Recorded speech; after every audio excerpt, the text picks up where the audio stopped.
할렐루야. 주의 은혜와 사랑하심이 오늘도 예배 참석한 저와 여러분의 가정과 삶 가운데 충만히 있기를 주님으로 축복합니다. 지난 한 주간 동안은 여러분 어떻게 하루하루 시간을 보내셨습니까? 혹시 지난 한 주간 동안 지난주 말씀을 기억하면서 혹시 고민을 하거나 아니면 스스로의 신앙을 점검해 보신 그런 시간은 있으셨는지요? 그랬더니 지난주 무슨 말씀? 이렇게 곤란한 질문은 하지 마시기 바랍니다. Born again, 거듭남에 대한 이야기를 지난주에 말씀을 드렸습니다. 거듭난다는 것은 우리 신앙인에게 있어서는 가장 핵심 가치이기 때문에 이 거듭남에 대하여 우리가 생명에 다하는 날까지 그렇다고 해서 의심을 하라는 것이 아닙니다. 자신의 거듭남에 대한 그 믿음과 확신을 가지고 주님이 나를 부르시는 순간까지 점검하며 돌아보며 이를 통해서 온전히 서 있는 저와 여러분 되어지기를 주님으로 축복합니다. 물과 성령으로 거듭난다는 것은 내가 예수님을 보는 것으로 끝나는 것이 아니라 물과 성령으로 거듭나는 순간 하나님의 나라가 내 삶에서 역사로 등장한다. 그러니까 하나님의 나라가 무엇일까라고 했더니 우리가 상상을 해보세요. 하나님의 나라, 계시록에서 말씀하고 있는데 그 계시록에서 말하고 있는 하나님의 나라인 천국은 사나운 짐승과 더불어서 그 사나운 짐승이 내가 해가 되지 아니하고 또는 독사의 굴에 내가 손을 넣어도 물리지 않을 뿐만 아니라 더 이상 슬픔과 고통과 마음의 아픔이 없는 곳이라는 것을 천국에 대한 이야기를 하고 있다고 한다면 그 천국의 삶이 곧 나의 삶에서도 동일하게 일어난다. 그것을 하나님의 나라가 우리 가운데 임하였다라고 표현을 하는 것입니다. 그래서 물과 성령으로 거듭나는 것은 하나님의 나라가 내 삶에서 임하는 것. 그러나 이것은 또한 이것으로는 잠시 맛을 보는 것뿐이에요. 더 중요한 것은 궁극적으로 하나님의 나라에 갈 수 있다. 그 하나님의 나라를 또 다른 표현으로 쉽게 얘기한다면 천국이라고 보면 되겠죠. 그러니까 물과 성령으로 거듭난다는 것은 천국을 내 삶에서 경험하고 더 나아가서 마침내 천국을 갈 수 있다. 전제 조건은 뭐다? 물과 성령으로 거듭나야 된다. 이것은 여러분이 반드시 기억해야 될 복음의 핵심 가치인 것입니다. 그렇기 때문에 이것은 어떤 경우일지라도 여러분 흔들리거나 요동하지 않기를 부탁드립니다. 그러기에 거듭난다는 것은 신앙의 가장 중요한 것이기 때문에 끊임없이 자신의 물과 성령으로 거듭남에 대한 체크업을 반드시 하시기를 부탁드립니다. 이렇게 강조를 하는 이유는 강조를 해도 그 중요한 가치를 발견하기 전까지는 그것이 잔소리로만 들리지 않는 안타까움은 우리 학생들 이제 조금 있으면 특성을 합니다. 이제 중간고사 있다고 그랬나? 중간고사 있고 이제 며칠 남았다고 합니다. 또 아버지 같은 마음으로 성적을 꼭 체크하잖아요. 그래서 이번 성적은 어떻게 할 거 아니? 잘 올라갈 것 같아요. 그럼 지난번 시험 많이 올랐어요. 그러면서 막 밝은 표정을 지으면 전 기대를 하잖아요. 숫자는 말하지 않겠습니다.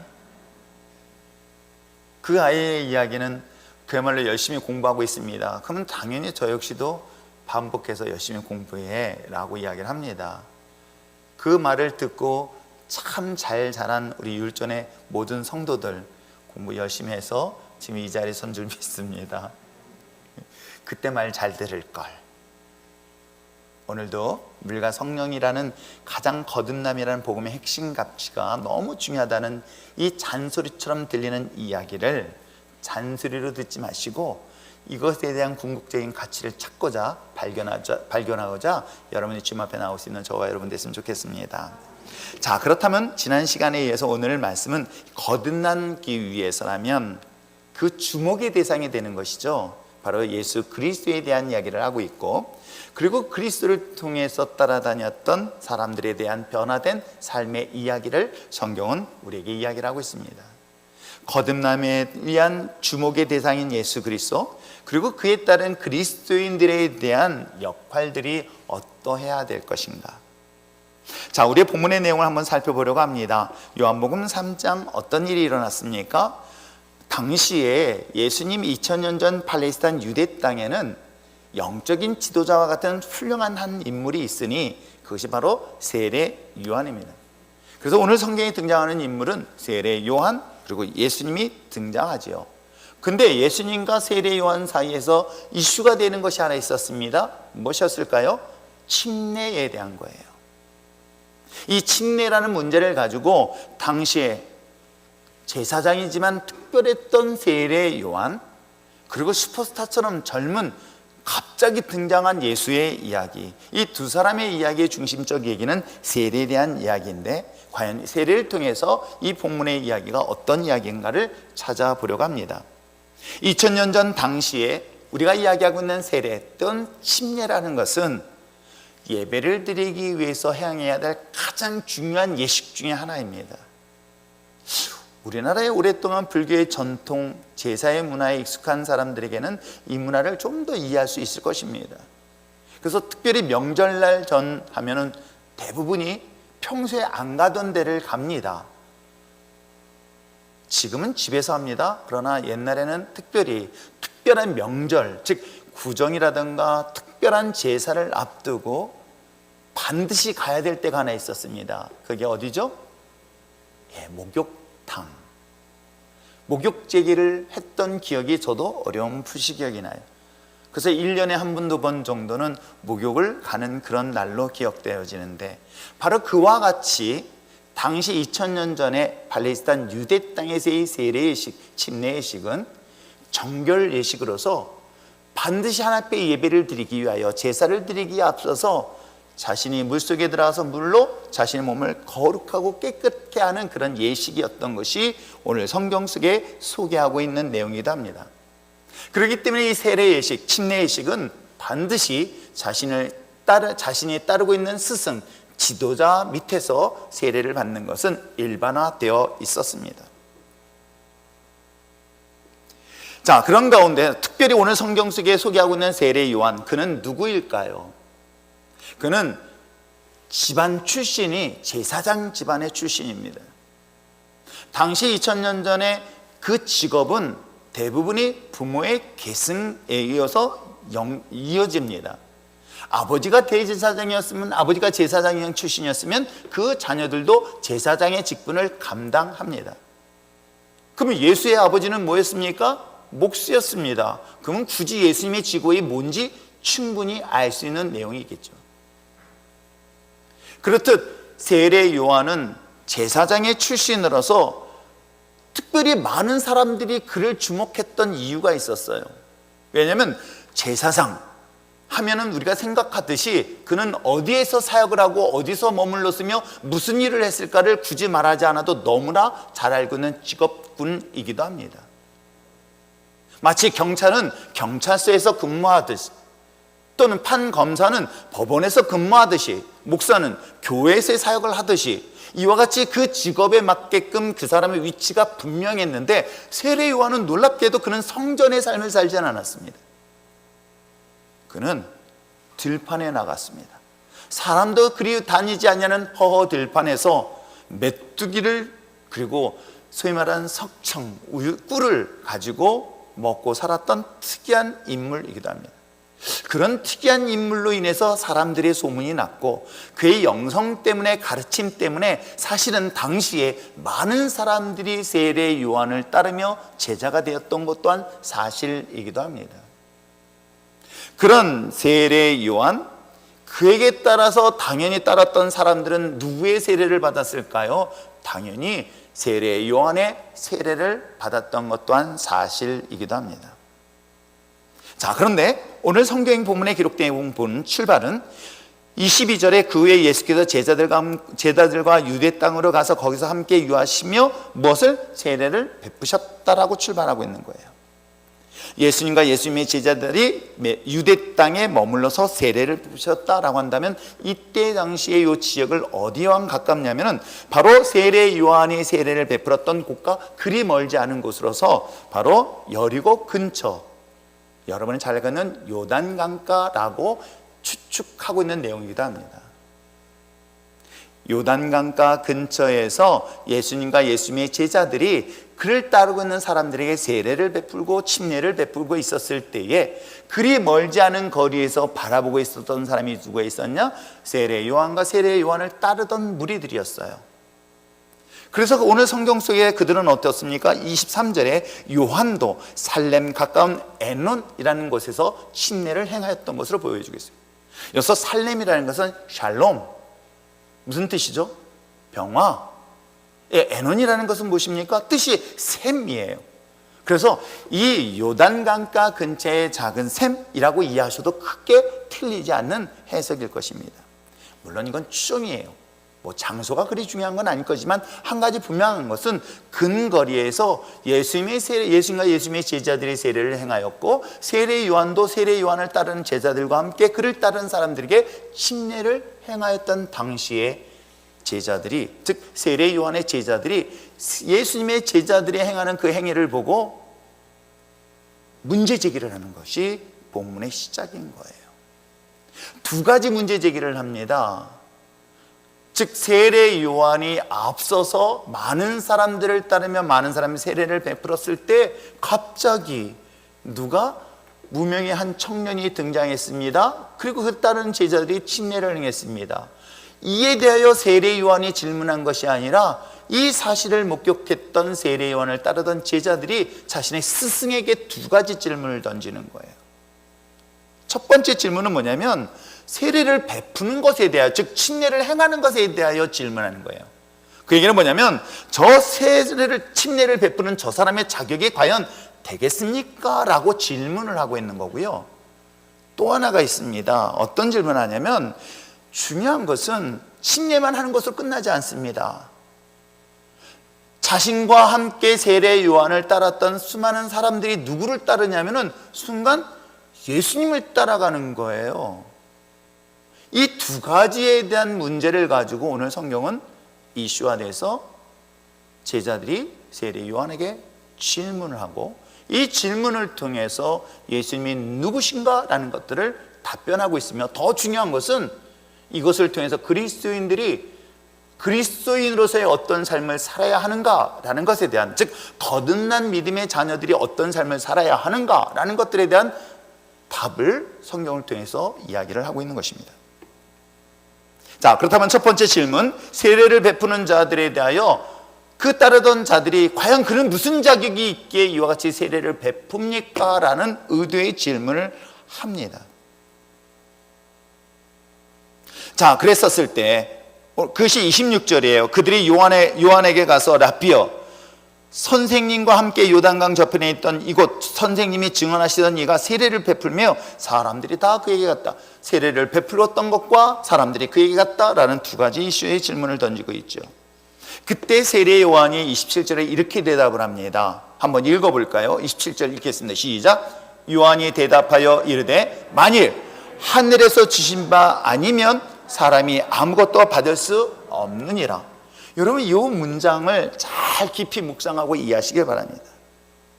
이 내용은 뭐냐면 답이 이런 것입니다. 하늘이 주시지 않으면 사람은 아무것도 받을 수 없다.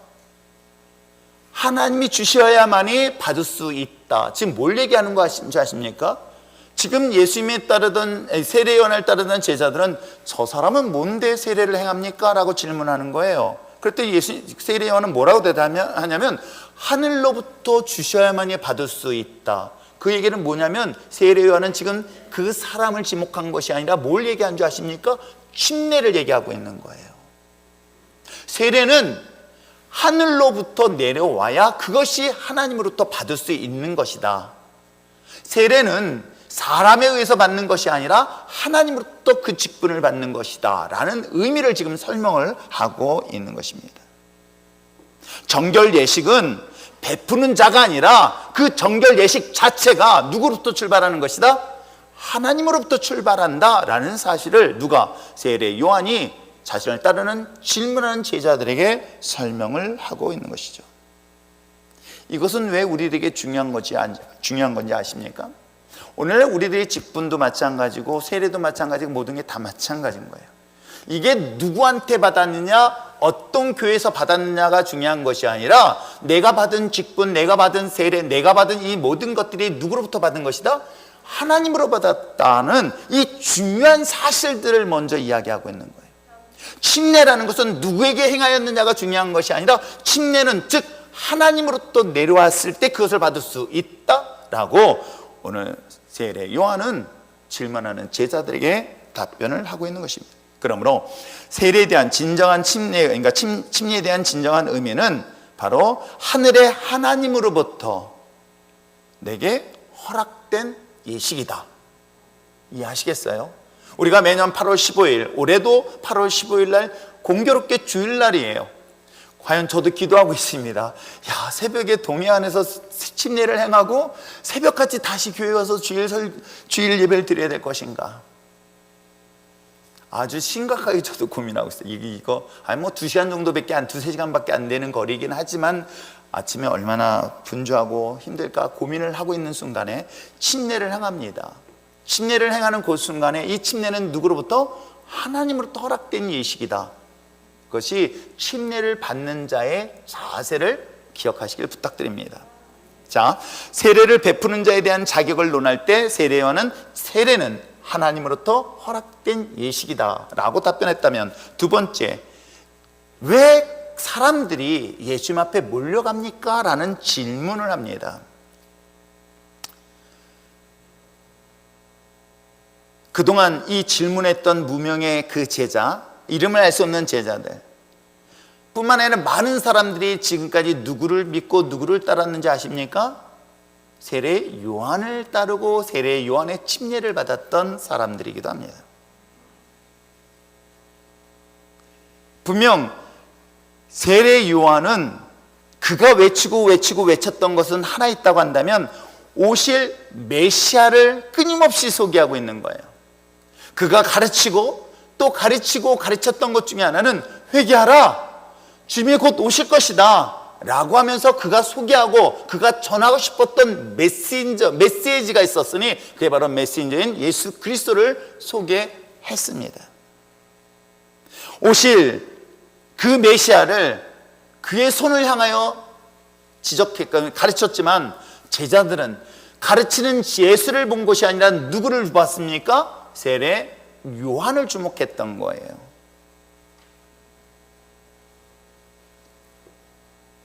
이 사실에 대하여 오늘 이 질문에 세례 요한은 답변을 하고 있는 거예요. 왜 사람들이 자기를 따르고 세례 요한을 따랐던 수많은 무리들이 왜 예수님 앞에 갑니까? 라고 했었을 때 사실은 자신의 가장 중요한 역할이었던 세례 요한은 오실 메시아를 위하여 자신은 이분이다 라고 소개하는 자일 뿐인데, 사람들은 누구를 주목했다? 오실 메시아를 주목한 것이 아니라 소개하고 있는 세례 요한을 주목하듯이, 이건 목회자에게 고민도 마찬가지이기도 합니다. 목회자로서 우리를 구원하신 예수 그리스도를 외치고 가르쳤을 때에 성도들은 그 오실 메시아, 다시 오실 그 재림하실 예수님을 주목하는 것이 아니라 내가 외치고 있는 나를 주목하게 되어지고 나를 따르게 되어지고 나에게 관심을 갖게 되어지는 것은 비단 2000년 전에 요단강 앞에서 세례를 행하고 있는 이들의 이야기가 아닌 2000년이 지난 지금도 우리에게 동일한 문제로 보여주고 있는 내용은 아닐까요? 목회자로서의 유혹이 참 이런 문제인 거예요. 저 또한 예수님을 주목할 것이고 예수님을 바라보며 여러분 같이 예수님을 바라봅시다라고 하지만 정작 여러분이 날 보길 원하는 거예요. 여러분이 저에게 관심 갖길 원하는 거예요. 저에게 주목하길 원하는 인간적 욕심과 그 욕망은 끊임없이 죄된 내 마음속에 사로잡는 것 또한 부정할 수 없습니다. 그러나 한 가지 분명한 사실은 우리가 주목해야 될 것은 나 이우철이가 아니라, 아니면 모 교회의 어떤 목사님들을 주목하는 것이 아니라, 아니 우리나라의 훌륭한 수많은 많은 목회자들을 주목할 것이 아니라 그들이 소개하고 저 또한 소개하고 있는 누구를 주목하라? 예수 그리스도를 주목하고 또 누구를 따르라? 예수 그리스도를 따르는 것이 신앙의 가장 중요한 핵심 가치라는 것을 꼭 잊지 마시기를 부탁드립니다. 괜히 죄인된 저를 보고 저를 따르고 저를 신뢰했다가 죄인된 저희가 무슨 의가 있겠습니까? 그러니 저를 보고 실족하고 저를 보고 시험 드는 경우들이 너무 많은 이유가 바로 여기에 있는 것이에요. 사랑하는 성도 여러분, 지금 오늘 본문의 사건에서 왜 세례 요한의 제자가 왜 당신을 따르던 무리들이 왜 그에게 갑니까? 라고 질문할 때 세례 요한의 답변은 바로 그런 것이었습니다. 자신은 오실 메시아를 위하여 전하는 자일 뿐 결국 따르고 바라보고 또한 인정하고 존중하며 믿어야 될 대상은 누구다? 오실 메시아인 예수 그리스도다 라는 것처럼 오늘 사랑하는 성도 여러분, 오늘 저와 여러분이에요. 저도 마찬가지고 여러분도 마찬가지입니다. 주목해야 될 것은 저의 손을 주목하는 것이 아니라 저의 손을 향한 그 예수 그리스도를 주목하고 바라보며 나갈 수 있는 저와 여러분 되시길 주님으로 축복합니다. 그것이 28절에 세례 요한이 그와 같이 고백하고 있는 것입니다. 자, 28절 한번 읽어볼까요? 읽겠습니다. 시작.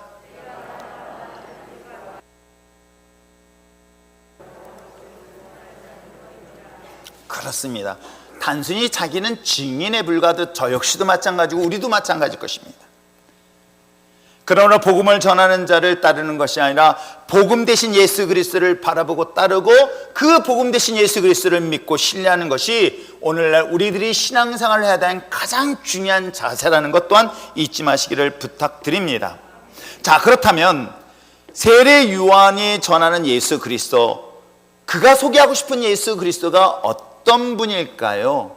그가 전하고 싶은 예수 그리스도, 그가 소개하고 싶었던 예수 그리스도, 메시아인 그 예수 그리스도, 저 역시도 이 자리에 여러분에게 소개하고 싶은 분이 있다고 한다면 예수 그리스도인데 과연 그분은 어떤 분으로 또한 이 본문을 통해서 소개를 하고 있습니까?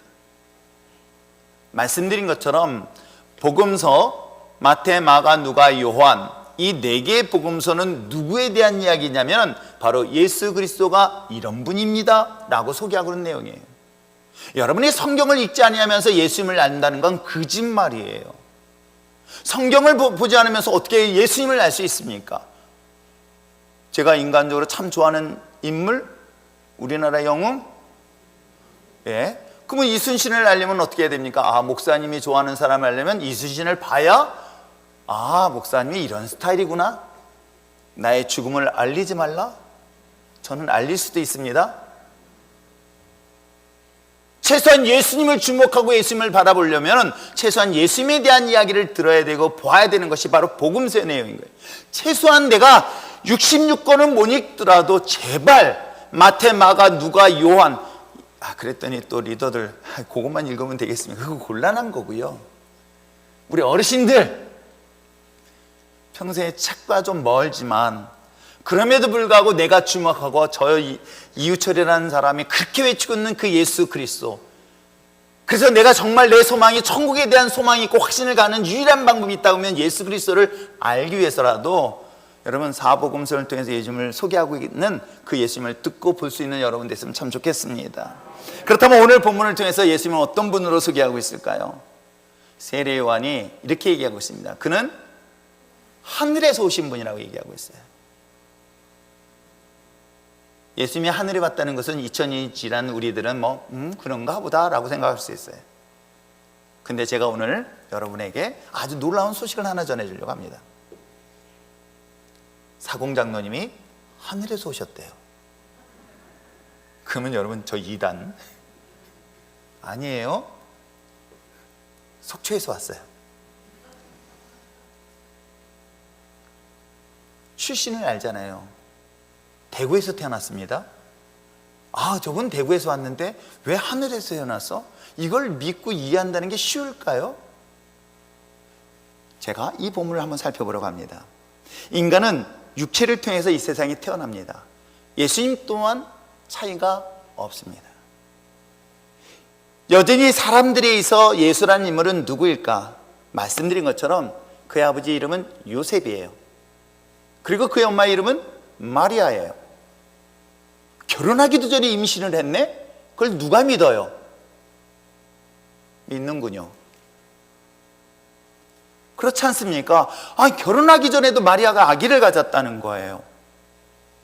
이게 비밀 같지만은 사람들에게 소문나지는 않았을까요? 더 중요한 것은 그 요셉의 직업은 목수예요. 그리고 그는 태어나기를 베들레헴에서 태어났지만 나사렛이라는 동네에서 약 30년을 살았습니다. 한 동네에서 같이 자랐던 인물입니다. 그랬던 그가 세례 요한을 통해 세례를 받았습니다. 그리고 난 다음에 40일 금식을 했습니다. 그리고 쫙 사람들에게 나타났습니다. 그리고 뭐라고 얘기하고 있습니까? 하늘에서 오신 분이래. 여러분, 믿어질까요? 이게 믿어지는 사람이 이상한 사람 아닐까요? 이 사실을 믿어지는 사람이 정신 빠진 사람 아닐까요? 그걸 어떻게 믿을 수 있습니까? 아니, 좀 전까지 그 아버지 나 잘 알아. 그 동생들 나랑 친구야. 같은 초등학교 다녔어. 같은 태권도장 다녔어. 서로 친분이 있고 서로가 다 알고 있는 관계입니다. 그런 친분 관계가 돈독했던 당시, 여러분, 이런 좁은 마을 속에서 있었던 그 예수가 오늘 성경에서 뭐라고 소개하고 있냐면 세례요한이 그는 하늘에서 내려온 자라고 얘기하는 거예요. 여러분, 이 사실을 어떻게 믿을 수 있으며 어떻게 받아들일 수 있을까요?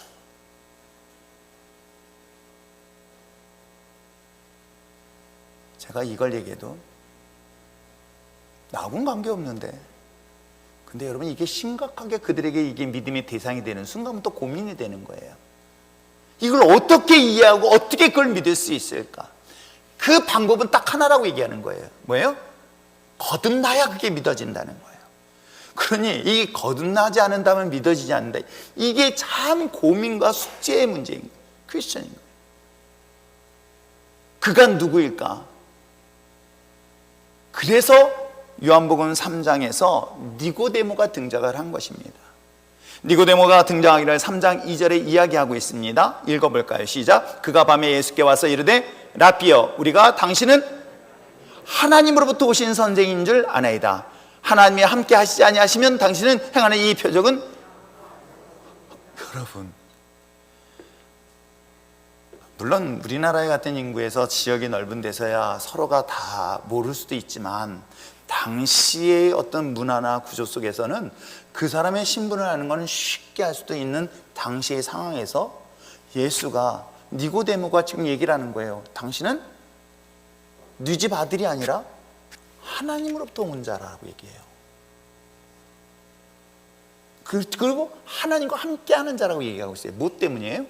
예수님이 행하였던 표적 때문에 라고 이야기를 하고 있습니다. 예수님이 행하였던 것들, 그것은 사람의 힘으로는 불가능하다라고 니고데모가 간증을 하고 있는 거예요. 그 사실을 다시 한번 본문으로 돌아오면 31절부터 이야기하고 있습니다. 위로부터 오시는 이는 만물 위에 계시고 땅에서 난 이는 땅에 속하여 땅에 속한 것을 말하느니라. 위로부터 오시는 이 바로 예수에 대한 이야기를 하고 있는 거예요. 그 예수께서 위로부터 오셨기 때문에 만물 위에 계셔서 그 만물 위에 계신 분이 행하셨던 이 표적과 기적들, 불치의 병을 치료케 하고 죽은 자를 살리고 하나님의 놀라운 표적과 기적과 능력으로 물고기 2마리 보리떡 5개 가지고 5,000명을 먹이며 물을 포도주로 변화시킬 수 있는, 즉 세상의 모든 것들이 말 한마디로 변화시킬 수 있는 것은, 이거는 사람의 힘으로는 불가능하다. 이것의 참된 주인이고 이걸 창조자이신 누가? 하나님만이 가능하다. 그 하나님만이 가능할 뿐만 아니라 하나님께서 보낸 자만이 가능하다라는 사실을 지금 세례 요한 니고데모가 고백하고 있는 것이에요. 그리고 우리는 그분을 믿고 있는 거예요. 예수 그리스도는 하나님의 나라에서 보냄을 받은 자다. 하나님의 나라에 속한 자이며 하나님의 나라에서 우리에게 보내신 분이다. 그러면 예수님을 본 자가 곧 누구를 본 것이다? 하나님의 나라를 본 것과 똑같다는 얘기가 바로 여기에서 증명하고 있는 것이기도 합니다. 우리는 직접 볼 수 없다면 간접적으로 볼 수 있는 방법은 이 바이블 성경인 거예요. 예수님이 행하였던 이 표적을 보면서 하나님의 나라를 볼 수 있게 되는 줄 믿습니다. 또 하나 이 본문을 통해서 세례 요한이 과연 사도 요한이에요. 사도 요한이 증명하고 있는 거예요. 사도 요한이 또한 예수님을 뭐라고 소개하고 있냐면 세상 모든 것들의 주인이시다라고 얘기를 하고 있는 거예요. 예수님은 하늘에서 내려오신 분이다. 분명 네 집 아들인데 근데 그분이 하나님의 아들이래.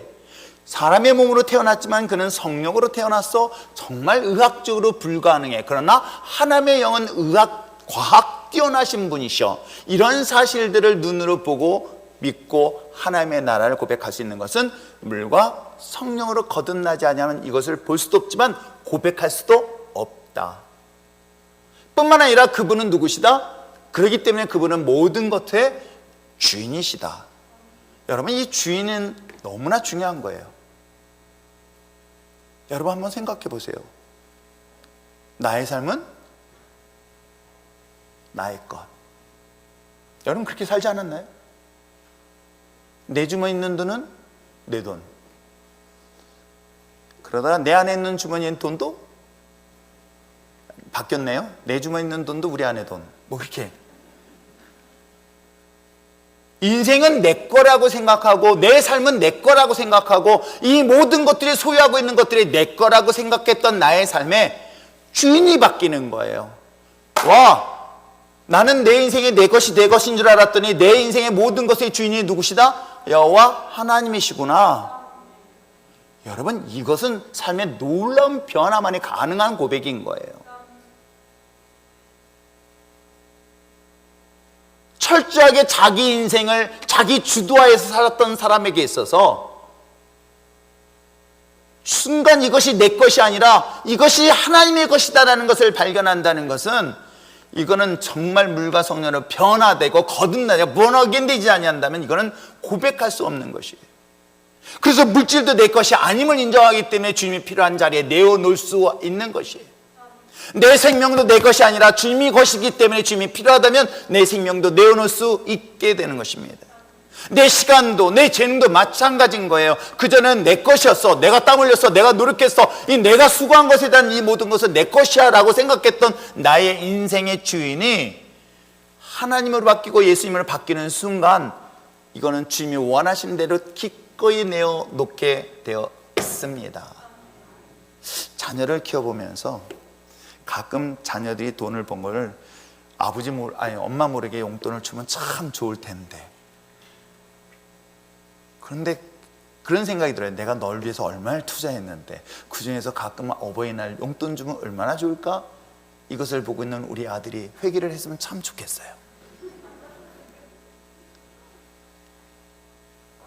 야, 내가 너한테 이만큼 투자했으니까 나한테 줘.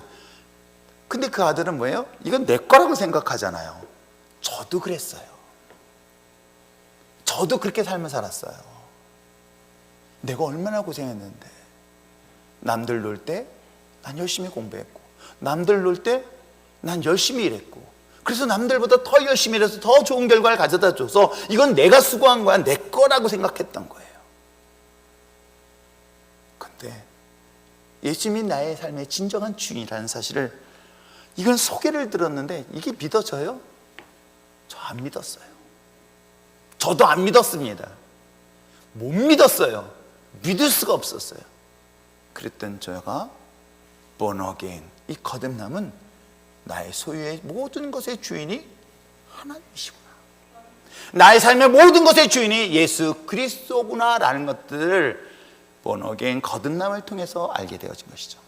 오늘 이 사실을 33절과 34절과 35절의 이야기를 하고 있죠. 그 중에 35절의 말씀 한번 읽어볼까요? 자, 35절 읽겠습니다. 시작. 이 땅에 있는 모든 것들을 다 그의 손에 주셨다. 그러므로 예수 그리스도는 하나님의 아들이시며 동시에 세상의 모든 것의 주인 되신다 라는 것을 사도 요한이 소개하고 있는 거예요.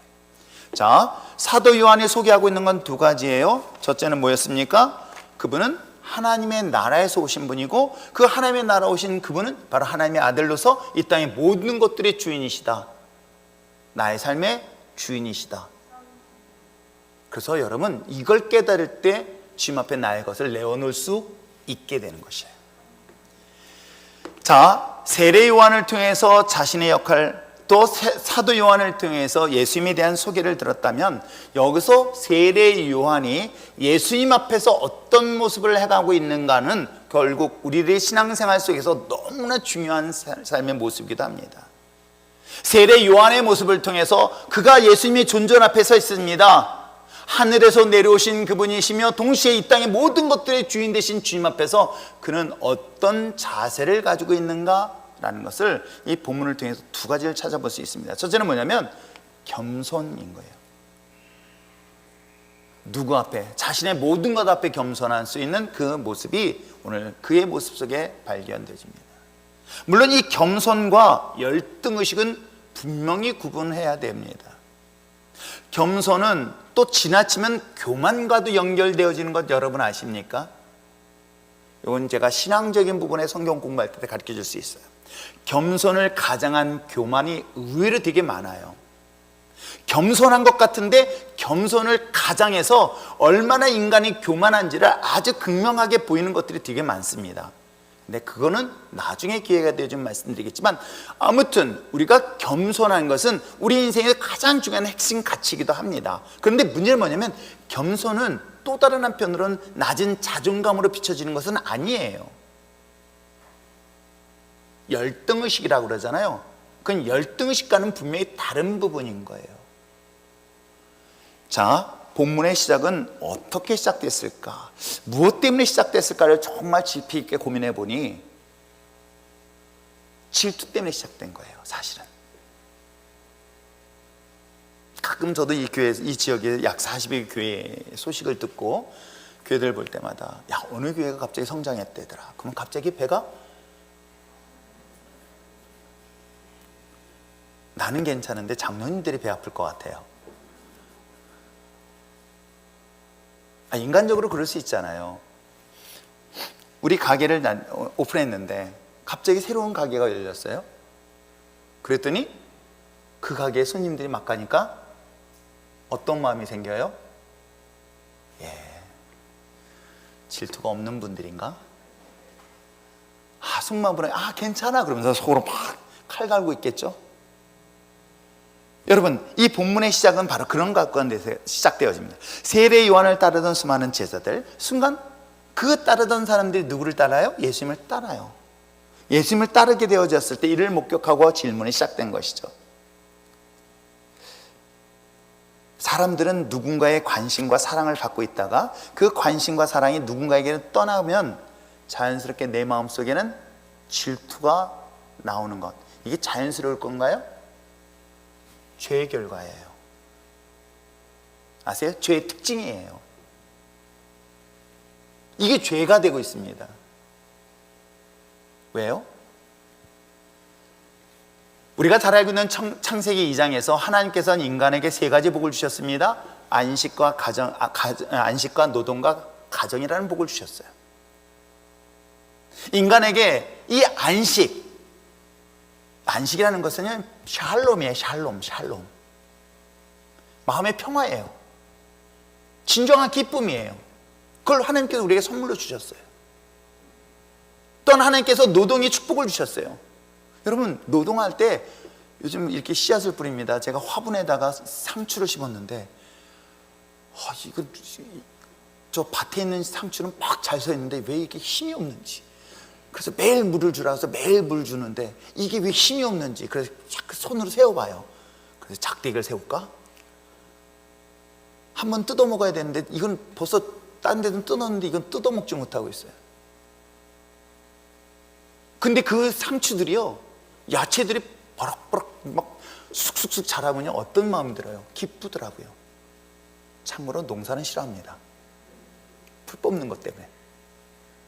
여러분, 내가 수고하고 땀은 것에 대해 100배의 결실을 얻는다고 한번 생각해 보세요. 여러분, 우리 학생들이 앉아 있습니다. 열심히 공부했습니다. 이야, 1시간 공부했는데 성적이 20등 올랐어. 와우, 그래 본 적이 없어요? 여러분, 내가 공부한 것에 대한 결과물이 바로바로 나오면 재밌을까요? 재미없을까요? 당연히 재밌죠. 그래서 공부 재밌었어요. 잘난 척한 겁니다. 이분들은 표정도 없고 반응도 없어서 이거 어떻게 해야 될지 모르겠지만, 아무튼 여러분, 내가 수고하고 땀 흘린 것에 대한 결실을 맺으면 행복합니다. 그게 노동의 축복인 거예요. 가정은 어때요? 너무 행복한 가정을 하나님 주셨어요. 근데 선악을 한 나무 실과를 먹지 말라는 그 하나님의 경고에 아담과 하와는 선악을 한 나무 실과를 먹어요. 그럴 때 하나님께서 분명히 경고한 게 뭐예요? 넌 정말 죽는다. 그래서 창세기는 3장으로 끝났으면 참 좋았는데 안 죽었어. 안 죽고 계속 되어지네. 그러면서 나온 게 4장에 인간의 최초 죄에 대한 이야기가 나와요. 아세요? 그게 바로 최초의 살인사건. 선악을 알게 한 나무의 실과를 통해서 죄를 졌더니 죄가 뭔가 살인죄구나. 여러분, 살인죄는 역사와 전통을 자랑해요. 이게 진짜 1, 2년 전에 일어난 일이 아니야. 천지 창조함부터 시작해가지고 죄가 들어온 순간부터 인간은 살인부터 시작돼. 정말 이게 얼마나 오래된 역사를 갖고 있는지 몰라요. 근데 그 살인하게 된 배경이 뭔지 아세요? 형 가인이 그 아벨에 대한 질투 때문인 거예요. 동생의 제사는 받으시고 자기 제사를 안 받으시네? 그게 질투였던 거예요. 그 질투심이 급기야는 그를 죽여 땅에 묻어버리는 최초의 살인사건이 일어납니다. 그렇습니다. 인간이 가지고 있는 죄의 특징 중에 하나는 끊임없이 우리 마음속에 나오고 있는 그 질투. 어찌 보면 이 세례에 대한 문제도 세례요한의 제자들도 예수님이 그 따랐던 무리들을 보면서 시작된 질문의 가장 중요한 그 밑바닥의 근거는 뭐야? 바로 질투로부터 시작되었던 이야기이기도 합니다. 그러면 이 질투와 겸손은 어떻게 비교할 수 있을까? 하나님은 다양한 모습으로 다양한 재료를 통해서 우리를 만들어 주셨어요. 그런데 우리는 뭐냐면 비교를 통해서 열등의식을 갖고 있어요. 내가 조금 더 좋은 집, 좋은 차를 가지면 자연스럽게 비교를 하면서 거기서 행복을 찾으려고 해요. 내가 좋은 환경과 좋지 못한 환경을 비교하면서 그것으로 인하여 자연스럽게 질투라는 것에 마음에 갖게 되어져요. 그런데 여러분, 거듭난 하나님의 자녀는 이미 이 땅의 모든 것들을 소유하였기에 그 작은 것에 대하여 비교하며 질투하지 않는 놀라운 특징이 있는 거예요. 거기에 나오는 게 뭐예요? 겸손인 거예요. 어떻게 해요? 하나님이 내게 주신 것에 대하여 그 겸손은 또 다른 표현은 자족이라는 단어로 똑같이 쓰여지는 거예요. 하나님, 옛날에는 내가 낮은 자존감이 가졌을 때 내가 다른 사람과 비교해서 조금만 부족하면은 나에게 무시를 당하는 듯한 그런 말을 듣거나 그런 대우를 받으면 그것 때문에 내가 화를 내고 내가 분노하였고 내가 질투를 느꼈던 내가 나를 무시해도 나를 조롱해도 나를 낮게 해도 어때요? 그것이 내 마음속엔 전혀 요동하지 않아요. 그 자세가 뭔지 아십니까? 바로 겸손의 자세라고 이야기를 하고 있는 거예요. 그게 바로 세례 요한이 고백하고 있는 내용이기도 합니다. 세례 요한은 27절에 대답하여 이르되 만일 하늘에서 주신 것 아니면 사람은 아무것도 받을 수 없느니라. 내가 말한 바 나는 그리스도가 아니라 나는 그의 보내심을 받은 자 증거하는 자라 하면서 29절에 신분을 취하는 자는 신랑이 서서 신랑의 음성을 듣는 그 음성에 그 친구는 기뻐한다라고 분명하게 자기 역할들을 이야기를 하고 있는 거예요. 자신에게 주어진 이 모든 것들은 하나님의 주신 것임을 인정하면서 그걸 수용할 수 있는 것. 이 모든 것들에 대한 절대적 주권을 하나님이에요. 그 하나님에 대하여 나에게 이런 모습을 주셨어도 그 모습 자체를 인정할 때 우리는 겸손할 수 있음을 얘기하는 거예요. 그렇기 때문에 난 자족할 수 있고 그 자체에서도 기뻐할 수 있는 것이에요. 여러분, 한 사람 한 사람 여러분들이 결코 가끔 나는 여러분 저 쓸모없는 존재예요. 그래서 만약에 쓸모없다 하면 진짜 쓸모없이 하면 또 대우해주면요 얼마나 기분 나빠하는지 모릅니다. 여러분이 나는 작은 존재야? 그래서 작은 존재를 무시해버리면요 또 얼마나 기분 나빠하는지 몰라요. 여러분 분명히 들으시기 바랍니다. 여러분 한 사람 한 사람 예수님이 엄청난 핏값으로 지불하여 여러분을 구원하는 너무나 소중한 존재인 거예요. 각자의 한 사람 한 사람이 너무나 소중한 존재라는 것에 대하여 비교라는 것에 빠져가지고 열등의식으로 질투하지 마시고 하나님이 내게 주신 나는 최고의 걸작품이야. 나는 따라하세요. 나는 실패자가 아니라 하나님의 최고의 걸작품이다. 옆에 있는 사람한테 보면서 난 최고의 걸작품이야. 아니야 나야. 따지지 마세요. 그래서 제가 여러분들에게 얘기하잖아요. 저는 사람들이 저한테 잠깐만 왕자병 걸렸대. 저 왕이에요. 왕자 아닙니다. 여러분도 그런 마음을 가지시고, 근데 이건요 교만이 아니에요. 하나님의 나를 창조하신 이 창조 자체를 인정하는 거, 이게 바로 겸손이라는 단어와 연결되어지고, 이것은 곧 자족으로 연결되어지기 때문에 이 마음을 가진 자들은 시기와 질투에 빠지지 않습니다. 두 번째 볼 수 있는 건 뭘까요? 세례요한을 통해서 볼 수 있는 두 번째는 뭐냐면 충성인 거예요. 따라하시기 바랍니다. 겸손 그리고 충성. 그렇습니다. 자신의 부르심에 대한 소명에 대해서, 부르심에 대한 충성인 것이에요. 모든 피조물은 하나님이 실수로 만든 것이 단 하나도 없다. 모든 피조물은 하나님이 보시기에 심히 좋았더라. 완전하고 퍼펙트, 완벽하다라고 성경은 분명히 이야기하고 있어요. 그 완벽하게 만들어진 저와 여러분이 무엇을 위해서? 하나님을 찬양하는 자리에 우리가 도구가 되었다. 잊지 마시고 부탁드립니다. 하나님께 부끄러움이 되는 존재가 아니라, 여러분 한 사람 한 사람이 하나님 앞에 너무나 존귀하고 소중한 존재라는 것들을 결단코 잊지 않기를 부탁드립니다. 나는 그런 존재야. 그런 소중한 존재인 거예요. 근데 이 소중한 존재에게 맡겨진 사명들이 있어요. 세례요한은 자신이 메시아가 아니라고 분명히 얘기하고 있습니다. 자신은 그리스도 메시아가 아니라 메시아보다 앞서서 메시아를 소개하는 자로 분명히 자기의 부름에 대한 고백을 하고 있는 거예요. 그 얘기는 뭐냐면, 저와 여러분을 부르셨습니다. 저와 여러분을 부르셔서 저와 여러분을 소개할 자가 있습니다. 누구를? 하나님을 소개하고 예수 그리스도를 소개하는 자로 우리를 부르셨다는 거예요. 근데 그 소개할 자가, 소개시키는 우리들의 형편이 별 볼 일 없으면 어떻게 소개할 수 있어요? 야, 내 아버지가 이런 분이야 라고 하는데 그 아버지의 모습에 내 삶의 모습이 비참하면 어떻게 그 아버지를 소개할 수 있을까요? 이게 되게 중요한 내용인 거예요. 하나님의 나를 부르셨어요. 하나님의 영광을 위하여 부르셨습니다. 그렇다면 그 영광은 나의 삶을 통해서 하나님의 영광이 드러나는 거예요. 예수님을 통해 하나님을 볼 수 있는 것은 예수님의 모습을 통해서 하나님의 영광과 능력이 나타나기 때문에 예수님의 모습을 보면서 누구를 볼 수 있다? 하나님을 볼 수 있다. 그러면 나를 통해서 누구를 볼 수 있다? 하나님을 볼 수 있다. 그 논리가 되는 거예요. 저와 여러분은 그래서 세상 가운데 피스메이커 역할을 하는 거예요. 저와 여러분은 세상에 썩어져가는 세상 속의 소금과 빛의 역할을 감당할 수 있도록 우리를 부르셨다는 거예요. 그렇기 때문에 여러분이 그 위치에서 최선을 다하여 충성할 수 있는 저와 여러분 되시길 주님의 축복합니다. 그렇기 때문에 여러분 이런 자부심과 자긍심을 가세요. 내가 물과 성령으로 거듭난 우리는 세상이 부패하고 세상이 타락하고 세상의 어둠 속에서도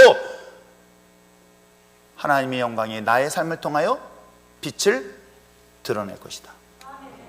하나님의 믿음의 자녀들이 세상이 다 망하고 없어지는 가운데 우리 믿음의 자녀들이 그곳에 가면 그 땅은 다시금 회복되는 자녀로 우리를 부르셨다.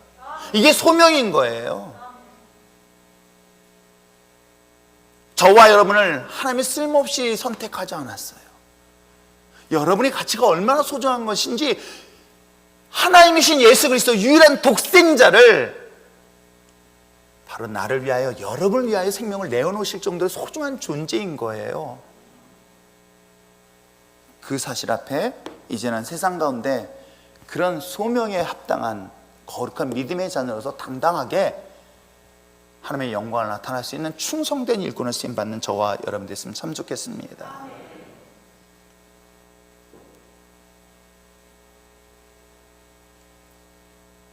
제가 처음 목회를 시작하면서 하나님이 주셨던 말씀들이 몇 가지가 있어요.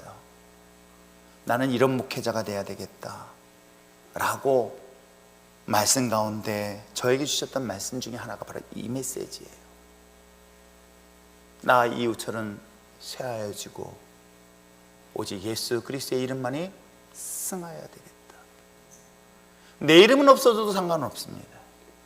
그러나 나의 삶을 통해서 오직 예수 그리스도만이 나타날 수 있는 그런 목회자가 되겠다라는 마음을 가지고 달려왔지만 물론 많이 부족해 보여요. 그럼에도 불구하고 제 마음속에 이 말씀을 새기고 또 새기면서 돌아보는 것은 나는 없어져야 되고 오직 예수님만이 남아야 된다. 나는 굳이 내가 수고한 것에 대해 안 알려줘도 상관없다. 다만 내가 소개하고 내가 외치고 내가 여러분에게 그렇게 외쳤던 예수 그리스도가 여러분 삶 속에 뿌리 깊이 사로잡힐 수 있다고 한다면 저는 행복한 목회자일 것이다. 저는 그것이 나에게 충성된 직분의 자리일 줄 믿습니다. 하나님의 은혜 가운데 예수 그리스도로 말미암아 믿음으로 영원한 생명을 소유한 저와 여러분, 바로 그를 거듭난 그리스도인이라고 이야기합니다. 그런 그리스도인들이 이제는 하나님의 영광을 위하여 자신이 어떤 역할을 주어졌던 그 역할에 겸손과 충성으로 사명을 잘 감당하며 나갈 수 있는 우리 율전의 신앙 공동체가 되시길 주님의 축복합니다. 그리하여서 나는 사람들한테 인정받지, 사람들한테 나타나지 않아도 오직 예수 그리스도만이 나의 삶의 흔적에 남는다면, 아니 우리 모두도 나의 삶 속에서 예수 그리스도만 남을 수 있다면 그것이 곧 우리 삶에서 가장 행복한 그리스도인이다 라는 것을 잊지 않고 나갈 수 있는 저와 여러분 됐으면 참 좋겠습니다.